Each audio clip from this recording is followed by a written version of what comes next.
Welcome to a presentation on the takeover of Oldham Athletic in 2022.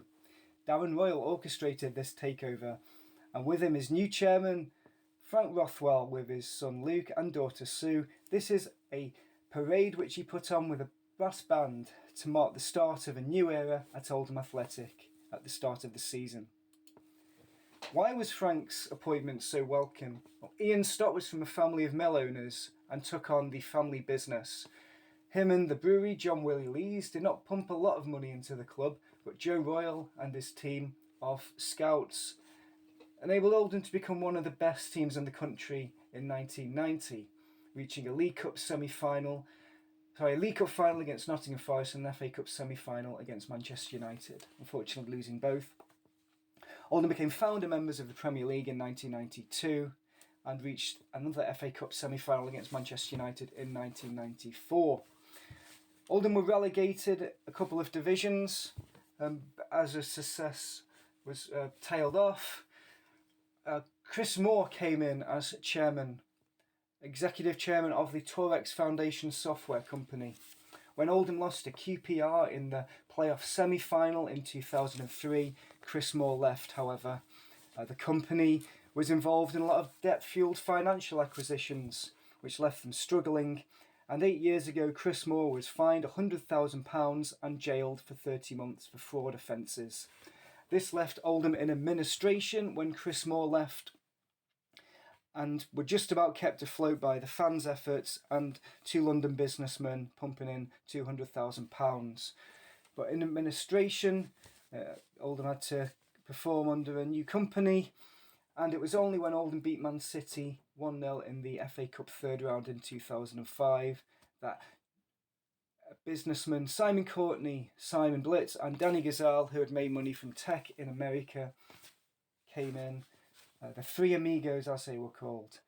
Under this time, Oldham stayed in League One, and Blitz and his company Brass Bank built a new North Stand, which we'll touch on later.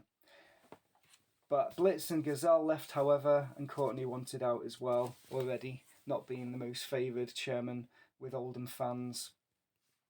It was well received when Abdallah Lemsagen, a Moroccan football agent, came in 2018 with his director of football brother Mohamed Lemsagen. I think the idea was that they'd bring players in from abroad, build them up, sell them on, and Oldham would be a better footballing team as a result from it.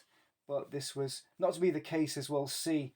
One of the players, Quincy Menig, was a former Dutch youth international, but it was a culture shock for him, as it was so many others, and they couldn't get going in League One, or League Two as it was soon to be. Oldham were relegated in the first half season. Abdallah was in charge, despite managing to stay in League One for 21 years.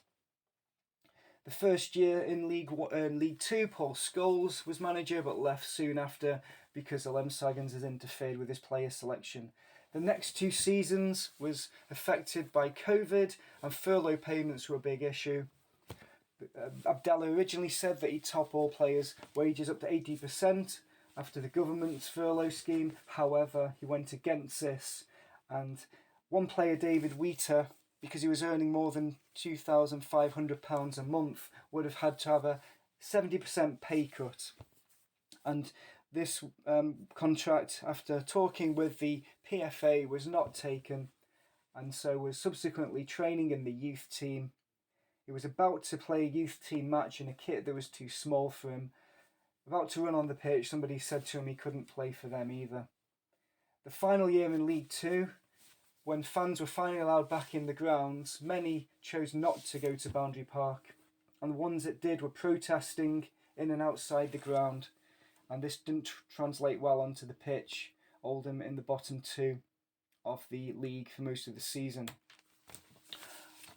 The fans were happy, although some sceptical, when Abdallah put the club up for sale and said he was in talks with serious bidders.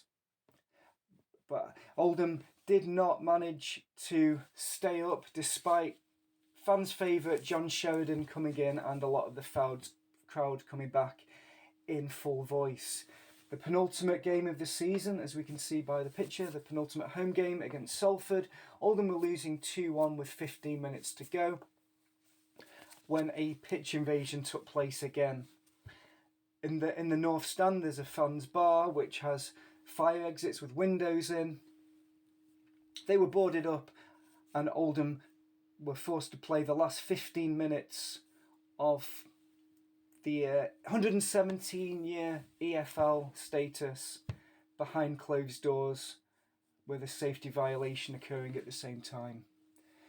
Oldham were in the National League. One of these creditable bidders was Chris Moore, who wanted to use Bitcoin, cryptocurrency, to benefit the club. However, there was a lot of uncreditable things about Chris Lees when people were talking to him and lying about Tina Turner's bass player.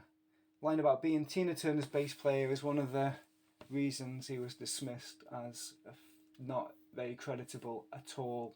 So it was looking like Oldham fans would nearly all be boycotting for the start of the 2022-23 season, and the Supporters Trust had planned to build by Boundary Park themselves. However, some great news came through in June that pending share purchase agreements and directors and owners test approval, that Oldham would be under one owner. A new business would be announced in 4 weeks and a new chairman. This did fortunately go through, and it was Manchester Cabins owner Francis Lee Rothwell. Darren Royal had been talking to him and gave him the specifics. He convinced him to go to the Leyton Orient game, which was the first game Oldham won in 8 attempts, and it was a great atmosphere.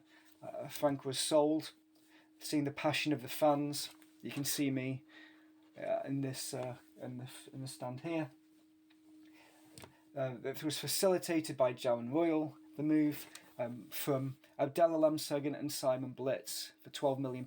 That's right, Simon Blitz still owned the ground, unbeknownst to Abdallah.